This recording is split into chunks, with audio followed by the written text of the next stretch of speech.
Quando você vê um yogi, uma pessoa que a vida dela é meditar, o que você acha que tá acontecendo de diferente ali no cérebro dela? Porque parece que essas pessoas elas vivem num estado de êxtase o tempo inteiro, né?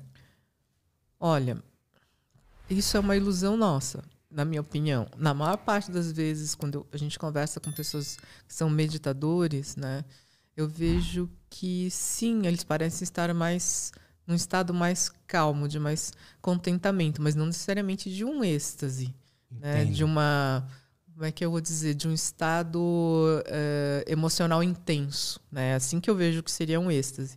Geralmente, as poucas pessoas que eu percebo que realmente têm uma prática consistente, né, e eu digo poucas pessoas mesmo, né, eu percebo que elas estão mais no estado de um contentamento, que é um estado de intensidade menor, mas mais permanente do que um êxtase, né? Entendo. No cérebro isso seria serotonina? Como é que É tá difícil rolando no saber, a cérebro? gente não tem como saber sobre isso, né? Até serotonina também. Apareceu recentemente um artigo da área de psiquiatria, né, que questiona se é a serotonina que está por trás do processo, a falta de serotonina que realmente está por trás do processo de depressão, por exemplo. Verdade, né? Né? Saiu isso mesmo. Saiu esse artigo, que eu acho que tem que ser olhado com atenção, né? Ele não está negando a existência de depressão e da necessidade de ser tratado, mas que talvez não seja a serotonina em si que seja o principal papel. Essa é a questão do artigo, né? E eu acho que as pessoas têm que tomar muito cuidado, do tipo, se você está fazendo um tratamento psiquiátrico, está tomando medicação e você está realmente funcionando, tudo mais, tem que manter o tratamento, né? A ideia do artigo não é desconsiderar toda a psiquiatria, mas talvez entender que existam outros mecanismos, quem sabe, né? A ciência, ela avança a partir daí. Até, me corrija se eu estiver errado, mas até onde a gente sabe, a serotonina é como se fosse o nosso sensação de tá tudo bem, né? De bem-estar, de felicidade. É isso? A serotonina traz esse estado, né? Mas geralmente vem acompanhado também com a dopamina, né? Que traz uma certa motivação, também um estado mais motivacional, né? Então, assim, o bem-estar, ele não tem um neurotransmissor de bem-estar, por exemplo, né? E talvez a noradrenalina também faça parte disso, porque dá aquela energia, né, pra gente, vou fazer as coisas agora, né? Então, a gente não tem um neurotransmissor. Eu acho que a gente ainda conhece muito pouco disso tudo, né? Eu acho que os próximos, se tudo der certo aí, né, nas próximas décadas, a gente deve conhecer mais coisas interessantes sobre o cérebro. Interessante você falar isso, porque de alguém que tá de fora desse mundo, eu imaginei que, pô, beleza, a dopamina é motivação, noradrenalina é essa energia aí, a acetilcolina é memória e tal, tem outro lá que é pra atenção, serotonina é felicidade, eu achei que já tava meio que mapeado essas coisas. Então, na verdade, você não tem uma coisa acontecendo só no seu cérebro, né? O seu cérebro é complexo e cada neurotransmissor agindo também em áreas diferentes do seu cérebro. Então, não dá para a gente simplesmente tirar conclusões sobre o papel do neurotransmissor. Tem que ser um neurotransmissor onde, né? Em que conexão e tudo mais. Sim. Interessante. É bem, bem complexo. E o estudo da conectividade, né, das diferentes regiões é uma coisa extremamente complexa, né? Uma das disciplinas que eu fiz quando eu estava no doutorado era a odologia neural, que é justamente o estudo da circuitaria, né, do cérebro.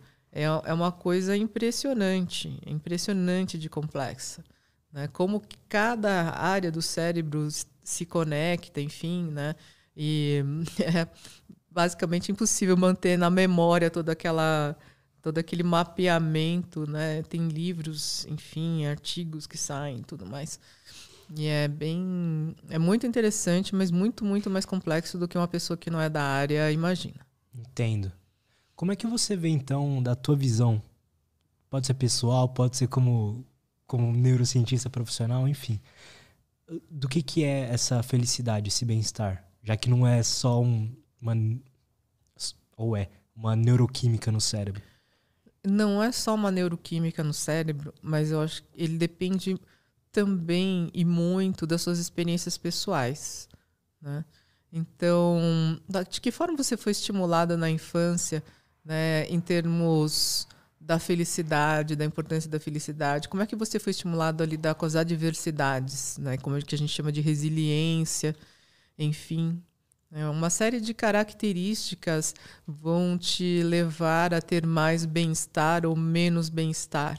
Comportamentos, inclusive comportamentos do tipo atividade física, como você se alimenta. Dependendo de como você se alimenta, você vai ter mais bem-estar ou menos bem-estar. Verdade. Fui na Nutri ontem, ela me explicou várias coisas interessantes que eu não fazia ideia.